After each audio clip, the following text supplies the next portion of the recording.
NTV time, जनता की बात जनता के साथ। सपा विधायक नसीम सोलंकी मिली पुलिस आयुक्त से। सपा विधायक नसीम सोलंकी के पास एक बार फिर कथित भाजपा नेता धीरज चड्ढा की कॉल आई और दोनों के बीच जबरदस्त कहासुनी हुई। सिसमाऊ विधानसभा उपचुनाव के दौरान जब नसीम ने वनखंडेश्वर मंदिर के दर्शन किए, तब भी धीरज ने नसीम को फोन करके आपत्ति जताई थी और खूब खरी खोटी सुनाई थी। उस वक्त भी इसी तरह के ऑडियो वायरल हुए थे। गुरुवार को भी धीरज ने वनखंडेश्वर की घटना का जिक्र करते हुए अपनी बात की शुरुआत की और अलाव नहीं जलाए जाने को लेकर दोनों भिड़ गए। धीरज का आरोप है कि सिसामाओं के हिंदू क्षेत्रों में अलाव नहीं जल रहे, जबकि नसीम का दावा है कि अलाव जल रहे हैं। दोनों के बीच कहासुनी और तूतू मेमे में इस कदर बड़ी कि तूतू तड़ाक शुरू हो गई। इसी बीच धीरज की ओर से कुछ अमर्यादित बोल दिए गए। उन्होंने सपा के राष्ट्रीय अध्यक्ष अखिलेश यादव और पूर्व विधायक इरफान सोलंकी पर कटाक्ष करते हुए आपत्तिजनक टिप्पणी की। नसीम भी बोल गई कि अलाव नहीं, चिता न जलवा दे। घटना का ऑडियो वायरल होते ही मामले में नसीम सोलंकी कानूनी कार्रवाई कराने की तैयारी कर रही है। वो इस संबंध में आज पुलिस आयुक्त से मिलकर मुकदमा दर्ज करवाएंगे और अनुरोध किया है कि ऐसे लोगों की जगह जेल में हो, इनको खुला ना छोड़े जाए। जो महिलाओं का सम्मान नहीं जानते, उनको सजा होनी चाहिए। काफी दिनों से धीरज सोलंकी को परेशान कर रहा था, जिसका ऑडियो लगातार वायरल हो रहा था। इसी को लेकर आज पुलिस आयुक्त ने समाजवादी प्रतिनिधिमंडल मिला और इस मामले को गंभीरता से लेने की बात की। साथ में सीसामऊ विधानसभा के अध्यक्ष व छावनी के विधायक हसन रूमी भी मौजूद रहे। एनटीवी टाइम के लिए कानपुर से विशाल सैनी की रिपोर्ट। हेलो हेलो जी। नमस्कार बहन, धीरज चड्ढा बोल रहा हूँ स्वरूप नगर से। जी बताएं। बहन ये बताइए कि एक तो आप कोर्ट में आपको नोटिस गया, उसके बाद आप हाजिर नहीं हो रही हैं। चलिए, तो सेकंड बात है, आपके क्षेत्र की जनता, आप तो मंदिर गई पूजन करने और आपके क्षेत्र की जनता अलाव नहीं जल रहा, विधायिका है, कम से कम कुछ अलाव तो जलवाइए अपने बहुत जल रहा विधायक जी है, से। बहुत जगह जल रहा है। कहाँ घर में जल रहा है आपके? तमीज से बात करो। तमीज से आप बात करिए मोहतरमा। हमें फोन ही क्यों करते हो? अरे हम इसीलिए फोन करते हैं कि आप जैसे दोगले लोगों ने पूरा सारा भ्रष्ट कर दिया है। आदमी जनता वहां ट्राई मची हुई। कल मैं 100 कंबल बांट के आया हूँ, सब लोग रो रहे हैं अलाव के लिए। घर में अलाव जलवा रही है अपने आप। बहुत तमीज से बात करो। नहीं, क्या तमीज से बात करें आपसे? आप हैं कौन जो आपसे हम तमीज से बात करें? पागल आगल हो क्या बे? हमें तो लगता है आप पागल है। ये बे शब्द यूज कर रहे हैं। हाँ, ये आपसे उम्मीद भी है, से बात करना ठीक है। आप लोगों से उम्मीद भी है कि आप बे शब्द का इस्तेमाल करेंगे। हमसे बहुत तमीज से बात करना। नहीं, नसीम सोलंकी वैसे पत्नी इरफान सोलंकी सजा आपका मुलजिम। तुम बहुत बदतमीज आदमी हो। तुम काहे फोन करते हो बे? अरे क्यों नहीं फोन करेंगे? क्षेत्र में कोई दिक्कत होगी तो हम फोन करेंगे। मंदिर तो चली गई थी वोट लेने के लिए, अब अलाव जलवाने में क्या दिक्कत आ रही है? बहुत जगह जल रहा है। कहाँ जल रहा है? हमें दिखाइए किस जगह जल रहा है। बताओ कहाँ जलना है, बताओ। पार्षद आपके क्षेत्र का डाल रहा है, लोग डाल रहे हैं, लोग ट्राइमाम मचा हुआ है, अलाव आप नहीं जलवा रही है। बहन कितनी जल्दी बात है ये? परेशानी बताओ, उसका हल निकालेंगे। आप बैठी हल निकालने के लिए? हल तो निकाल ही नहीं पाती आप। अरे बहुत जगह अरे आप देखिए, कहीं अलाव नहीं जल रहा है। आदमी ठंड में मरा जा रहा है, सूरज निकल नहीं रहा है 5 दिन से। आपका पार्षद क्षेत्र का लिख रहा है, आप पता नहीं क्या कर रही है। क्यों करते हो हमको? क्यों नहीं करेंगे आपको फोन? काय मंदिर गई थी, मंदिर जाके विधायक बन गई हो, लोगों को बेवकूफ बना करके। तुम्हें तकलीफ हो रही है क्या? हाँ, बिल्कुल तकलीफ है तुम्हें। तुमने तो हमें वोट दिया नहीं, फिर क्यों परेशान हो? तुम्हें वोट देंगे हम दे सकते? हाँ, तुम्हारी मानसिकता पता चल रही है। तुम्हारी मानसिकता पता लग रही है, बे करके बात कर रही हो। तुम बहुत बदतमीज आदमी हो। तुम्हें तो उससे मुझसे ज्यादा तुम बदतमीज हो, तुम्हारा परिवार बदतमीज है। बेवकूफ आदमी, पता नहीं फोन ही क्यों करते हो? क्यों नहीं करेंगे? जनता को दिक्कत हो रही है, मंदिर क्यों गई थी? और मंदिर गई तो अलाव जलवाओ, जगह जगह कंबल बंटवाओ। क्या कर रही हो घर में बैठ के? अपने घर में अलाव जलवा रही हो विधायक निधि का लेके? असल में तुम्हें लोग जानते नहीं। विधायक निधि का पैसा लेके अलाव अपने घर में जादमो में जलवा रही हो? हाँ, 52D डिफेंस कॉलोनी जादमो में अलाव जलवा रही हो क्या? तुम्हारी पूरा विधायक निधि का पैसा जादमो में उड़ा रही हो? बेवकूफ इंडियन।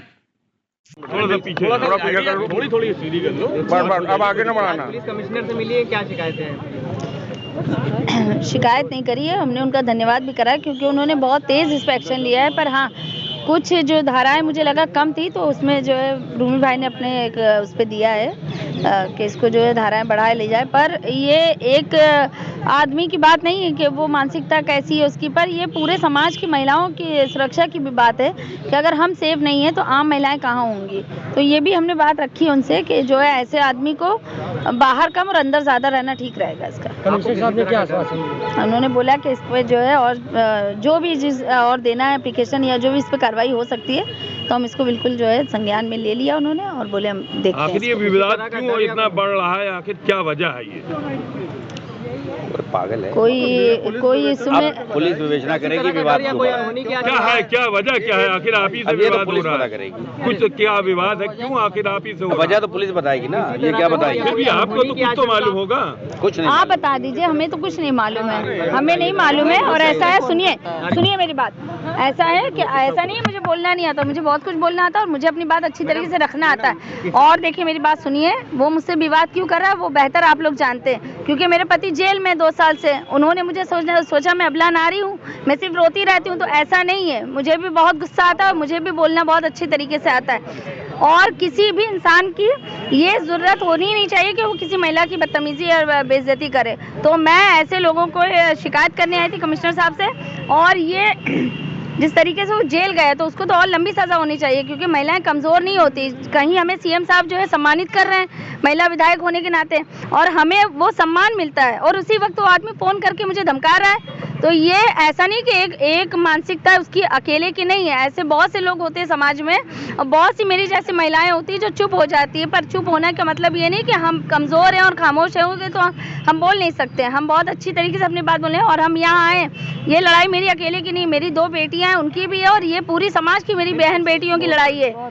तो इसीलिए मैं बहुत खुल के बोलने आई हूँ। महिला समाज जिन्होंने मुझे वोट दिया है, जो मुझसे उम्मीद कर रही है कि मैं उनकी आवाज़ उठाऊंगी, जब मैं अपनी ही नहीं उठा पाऊंगी तो मैं उनकी कहाँ से उठाऊंगी। तो ये मेरी कोशिश है और मेरी जो है पहल है कि अगर ऐसे पागल आदमी समाज में टहल रहे हैं तो वो सीधे जेल जाएं। लगातार धमकियों के बाद क्या कोई अनहोनी की आशंका थी आपको? बिल्कुल है, मुझे अभी भी है। वो अगर बंदा छूट जाता है तो मुझ पे अटैक कर सकता है। मुझे किसी भी तरीके की आशंका की घबराहट और डर है। मेरे बच्चे परेशान है, कल से मेरी बेटियां जो है, मेरी छोटी बेटी है वो सब सुन रही है, समझती है सब। आजकल के बच्चे इंटरनेट पे सब हर समय एक्टिव होते हैं, वो सब समझते हैं। रो भी रहे हैं बच्चे कि मम्मा अगर आप बाहर निकले, अगर आपके ऊपर अटैक हो गया, या हम लोग जाते हैं, मेरी भी बेटी है, कॉलेज पढ़ती है, बड़ी वाली और छोटी वाली स्कूल जाती है। हर समय कोई सुरक्षा कर्मी होता नहीं है साथ में। मेरे साथ भी 2 गनर है, तो हर समय नहीं होते हैं, बहुत बार ऐसा होता है कि नहीं होते हैं। वो उन्होंने हमसे कहा है कि इसके ऊपर और जो है हम जांच कराएंगे और उसको देख लिया जाएगा। पर ये एक छोटा सा मुद्दा है कि वो आदमी मुझे परेशान कर रहा है। कहीं ना कहीं पहले भी आपने शिकायत की थी? नहीं, मैंने पहले शिकायत नहीं करी थी। असल में हमने उस समय सोचा कि ये आदमी ठीक नहीं है, इनका इलाज हो जाएगा, पर ये माने नहीं, इनको बढ़ावा मिला। पर अब की बार इनका इलाज होना ज़रूरी है। क्या शिकायत, क्या बात कही आपने? देखिए, आज जिस तरीके से लगातार ये चड्ढा नामक व्यक्ति हमारे विधायक नसीम सोलंकी को फोन पर धमकियां दे रहा है, उनको प्रोवोक कर रहा है, महिला सम्मान को ठेस पहुंचा रहा है, और न सिर्फ आज उसने हद पार कर दी हमारे नेता आदरणीय अखिलेश यादव जी के बारे में, जो इसने इतने निम्न स्तर की टिप्पणी की, तो समाजवादी पार्टी ही नहीं, पूरे करोड़ों लोग देश के, उनको इसने जिस तरीके से आघात पहुंचाने का काम किया। आज हमने कमिश्नर साहब को इन धाराओं पर भी मुकदमा लिखने के लिए अनुरोध किया है, और हमने कहा है कि जिस तरीके से पीडीए के लोगों ने वोट देकर सीसामऊ विधानसभा को जिताने का काम किया, तो सारे मतदाताओं को इसने नपुंसक कहा। इसने नपुंसक कह के जिस तरीके से उनका अपमान किया, इन सब बातों को जिस तरीके से वो लड़ाई करने का प्रयास कर रहा है, सुना जा सकता है कि उसने कहा कि तुमको जो नपुंसकों ने जिताया। जी, यही मैंने लिख के दिया। मैंने कहा है कि सारे मतदाता, जिन मतदाताओं ने वोट दिया वो नपुंसक हैं। तो कहना मैं चाहता हूं कि वो किस दुनिया से आया, कहां का है, इसका पता करना चाहिए। कमिश्नर साहब ने कहा कि हम पता करेंगे, और इसकी क्या मानसिक स्थिति है ये भी हम पता करेंगे।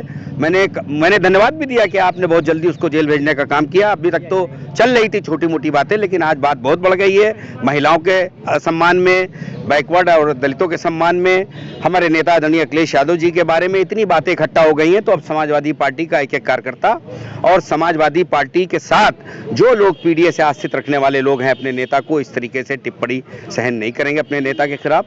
आज हमने मुकदमा लिखने के लिए अनुरोध किया है। हमने अपने माध्यम से उनसे कहा है कि इस पे एक मुकदमा और लिखा जाए, और लिखकर इसको लंबे समय तक जेल में रहना चाहिए, जब तक ये दिमागी इसका संतुलन ठीक ना हो जाए।